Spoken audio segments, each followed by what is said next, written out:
What stocks should you buy in 2024? Well, I'm not going to tell you what to buy, but I'm going to show you how we can find some potential winners here. Now, the first thing you need to know is I just filmed this whole video, 20 minutes. 20 minutes, didn't record it. Something happened, some sort of glitch. So I'm going to redo the whole video. How annoying. Now, first question I get all the time, people always ask me, they say, hey, what's the next stock? I see NVIDIA is already up huge. Look, we can find it because it's here. I've already done the research, which I guess at the very least will save some time here. NVIDIA up 225% year to date. Coinbase, another huge winner this year, up over 305% year to date. People are now looking and saying, what's next? Now, nobody has a crystal ball. Nobody knows exactly what's next, but we can start doing some research, which is what my channel is about. So at the end of this video, there's not going to be a recommendation. I'm not going to go say I'm buying it or you can buy it. We're going to look at all the numbers. We're going to do a little deep dive. I'm not too much of a deep dive guy when it comes to this. I'm pretty basic, but I'm going to show you how to find potential stocks and then show you how to research them.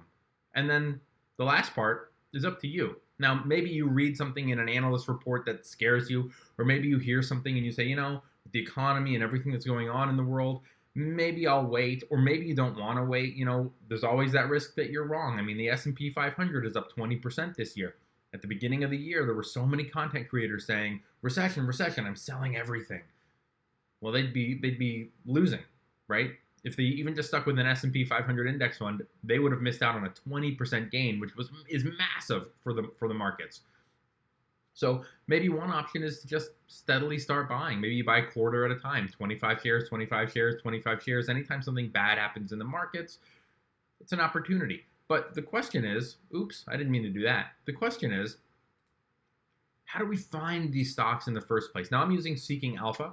And if you've never used Seeking Alpha before, it is free mostly. There are some premium options, and I have a coupon code because we've worked together in the past in the description below. So if you're interested in trying Seeking Alpha, a lot of stuff, for example, with this company that you might not be able to get on the free service is stuff like this. Their dividend safety grades, all of this would be locked up. Anyway, that's not the point of this video. The point of this video is you want to find stocks that you think are going to do well next year. What are some potential companies? And I'm going to give you a little investing hack, and I'm going to show you exactly how to find these companies. Now, Seeking Alpha's search bar is great. A lot of people look at this search bar and they go, but I don't know how to find ETFs that are green energy or solar.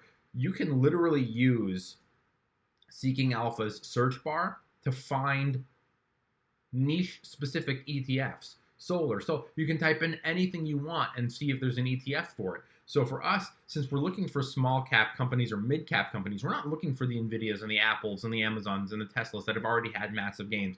We're looking for stuff that maybe hasn't had those gains yet.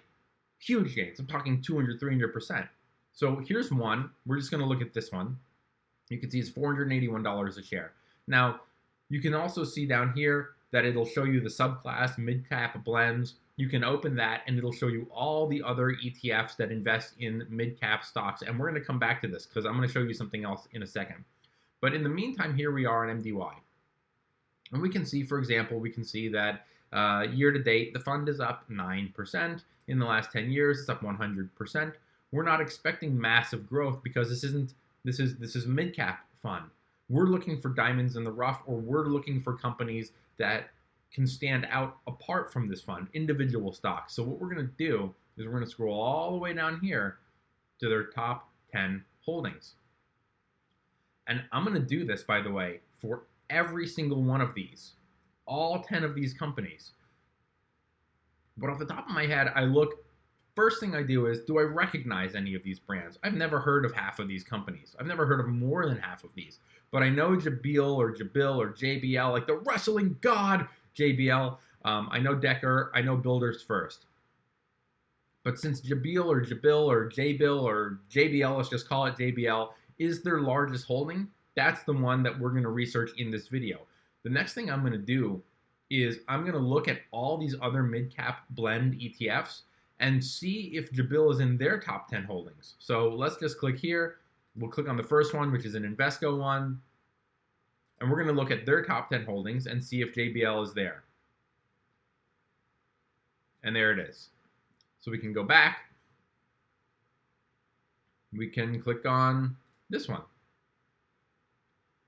Is Jabil there? It's their second largest holding, and there's Builders First.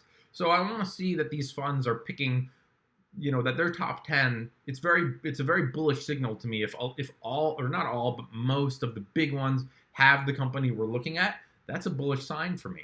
So here we are on JBL's individual stock page, and you can see year to date, the stock is up 73%, which is a lot. It's a lot. Can it go higher is the question that we're going to be asking ourselves in this video. How high? Nobody knows. Your guess is as good as the next guy's. Now, I noticed a couple things here. For starters, their market cap is $14.9 billion. So let's just say a $15 billion market cap. They're no Apple. They're no $3 trillion company. The next thing we're going to look at is the price to earnings ratio, which is 12.87. And we'll click on their valuation tab, and we'll look here, 12.87, and the sector median is 22. So JBL is an undervalued stock. That's promising. The third thing I'm going to do is I'm going to go on a website called MarketWatch. And you can see here that MarketWatch, actually funny enough, MarketWatch has a different price to earnings ratio of 19 times. And Seeking Alpha shows a different one. Let's just double check to make sure I didn't make a mistake here somewhere. No, it's showing a different price to earnings ratio. Interesting. But what we're really here on this one on MarketWatch is we're here for their financials. So I'm going to click here on the financials tab. Now look, a lot of people on TikTok and YouTube and all that, they love to do these deep dives where they get out their calculator and they start crunching numbers. I am not that kind of investor. Remember, my TikTok username is Trade, Invest, Simplify. I'm here to simplify things. I'm not trying to get in the weeds with this. I want to look at their sales and revenue. From 2019 to 2023, look at that. 25, 27, 29, 33, 34 in billions, increasing every year. Hey, that's positive. I want to look at their net income. It was a lot higher in 2019, 287 million. Then they took a big hit in 2020, COVID probably. 696 million the following year, 996 million, and then a little bit of a drop in 2023 to 818 million, but still very, very, very strong net income. The next thing we're going to do is we're going to scroll up and we're going to click on their balance sheet. And we're going to look at their cash and short-term investments. And look, cash and short-term investments is just going up and up and up, minus this 1 year in 22 when it went down a little bit. But now we're sitting on 1.8 billion in cash. That's really, really strong. I like to look at their total current assets. We can see here that they have 19 billion in assets. Their long-term debt, I might have scrolled past it, is 3.14 billion. And remember what we saw here with their market cap, 14.9 billion. When you see a company that's debt is greater than their market cap, that's a red flag. Not only is JBL's debt manageable, but it hasn't really gone up or down too much. It's not skyrocketing, and that gives me peace of mind. Total liabilities, 16 billion. We can then click on cash flow, and we're going to look at some other metrics here. We can see their net income growth was absolutely massive after following COVID, but then it kind of returned to normal. It went up a little, went down a little. Last thing we want to see is their free cash flow, which is $704 million. Now, another thing that I like to look at are analyst price targets on a stock. And what I noticed with JBL is that it's $117 a share currently. But look at the one-year analyst price targets here. 135, 141, 146. And the average, as we can see, is 141, which would be up about 20% if the analysts are correct. And we know analysts are right about 30% of the time. Now, you hear 30% of the time, oh my God, they're wrong 70% of the time. There's no real way, unfortunately, to qualify how wrong they were or how close they were to their target. But when you're picking a highly focused in target, they're not saying our target is around the 140s. They're saying it is going to be 141 and 20 cents. If JBL gets to 141 and 19 cents, the analyst was technically wrong. You know, it could get to 137. It's 117. If it gets to 137, that's still pretty good, but the analysts are wrong. Now, one thing that does give me a little bit of concern is that we can see here is that there are 5 analysts covering the stock. Only 5. That's not really a lot. On the other hand, they all give it a strong buy rating. Now, if you subscribe to Tip Ranks, and you can see that I do not, you could come on here and you could read all of their analyst reports. However, we're going to go over to TD Ameritrade now because it's the brokerage that I use. If you have Schwab or Fidelity, they also offer services like this on their website. And we're going to read the analysts' opinions or reports on these stocks next. So bear with me. Okay, so here we are on TD Ameritrade's website. It's going to be the same for most of the brokerages that you use, but you can see we're on JBL's page here. I'm just going to scroll down a little bit to this page right here, or this tab that says reports and ratings.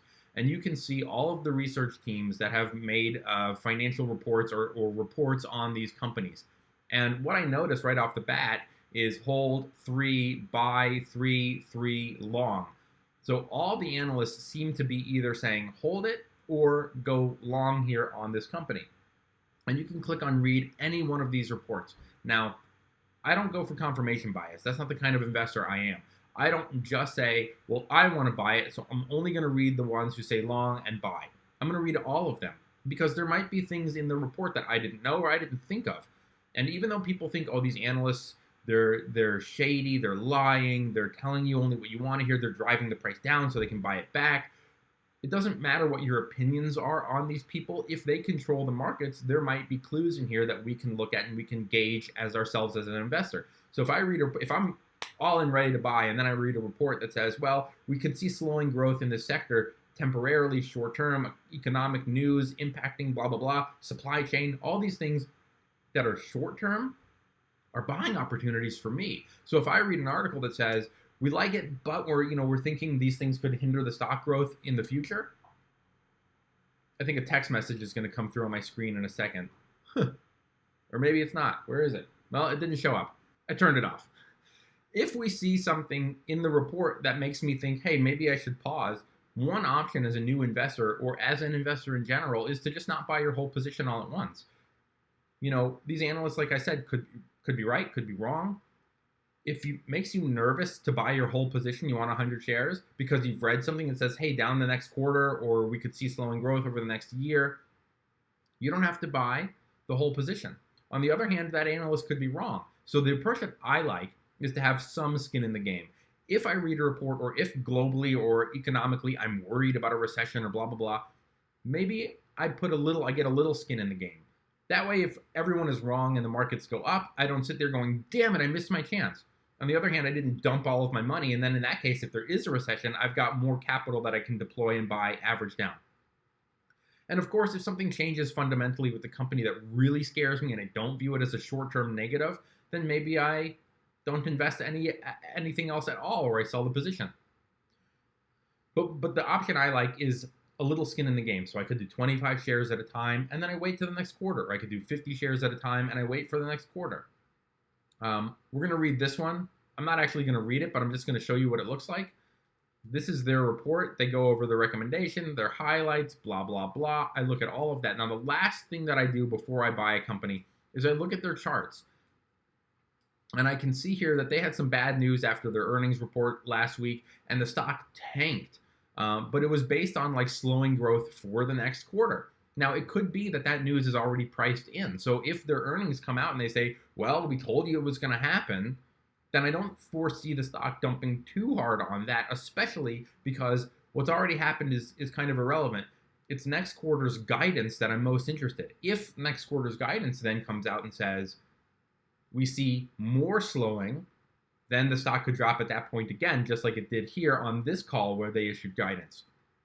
So for me, I might look at a stock like this and say, hey, it was 134, it dumped to 105, it's now held support in the 118 range. There's a little support line here, and it's getting a little breakout here. So maybe I'm going to start my position today on this breakout, and I might buy 25 shares. Now, I'm not actually buying the stock, and I'm not going to buy it right now, but I've got way more research to do. As you saw, I'm going to go through all of those top 10 holdings and I'll make my determination at the end what I want to buy or what I want to buy or what I want to sell or avoid or whatever. So if you thought this video was helpful, please hit the bell, the subscribe, the notifications. Thanks for watching and have a good day.